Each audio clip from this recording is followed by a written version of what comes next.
Acer palmatum Bloodgood. This is a variety that my father brought from John Vertrees, the author of Japanese Maples, a famous book on Japanese maples. It's really the go-to Japanese maple book, and still is, even though it was brought out so many decades ago. It's a ripper book put out by, I think it was Timber Press with the publishers from memory, and it's been updated by Gregory several times since, and I think we've still got quite a few books of those available on our online shop or at the nursery.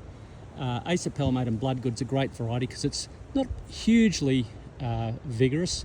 It's a good strong grower to about 5 or 6 metres, slow beyond that, not particularly wide, really good autumn colour of bright red, but in the spring and summer, bright blood red foliage, reasonably sized leaves, a good sized foliage, and they're a good consistent grower that doesn't vary too much from year to year. It's always got this good blood red foliage that holds well into the summer, which a lot of varieties dull off in the summer months. This tends to hold reasonably well, not as bright as spring and autumn, but nonetheless it does hold colour quite well through the growing months.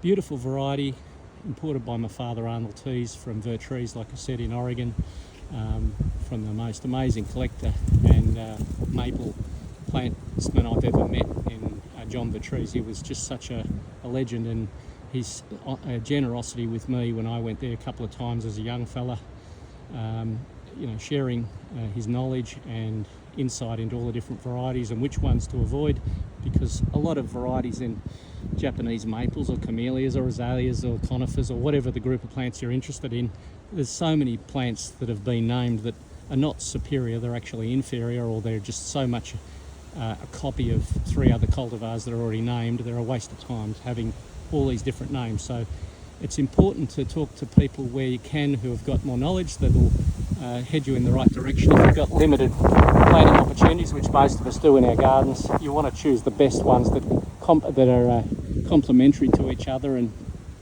contrast nicely in the landscape. So it's a really important aspect of gardening, having these best clones, best forms.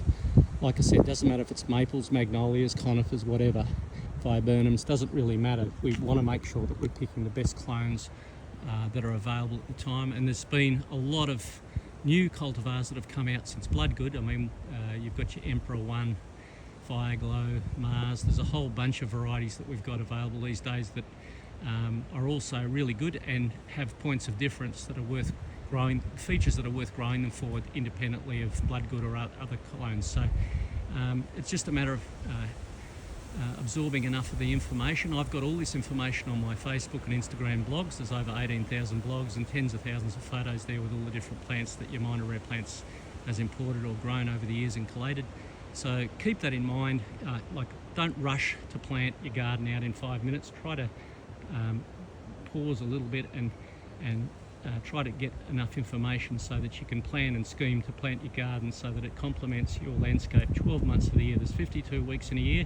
Try to garden with that in mind so that you've got something coming and going all the time of interest. So your garden becomes a thing of beauty all year round in the 4 seasons, not just a spring garden or an autumn garden or whatever.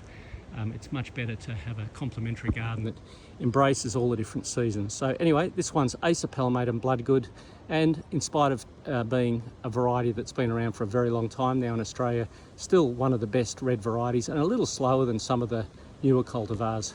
So still worth considering as an option in the landscape.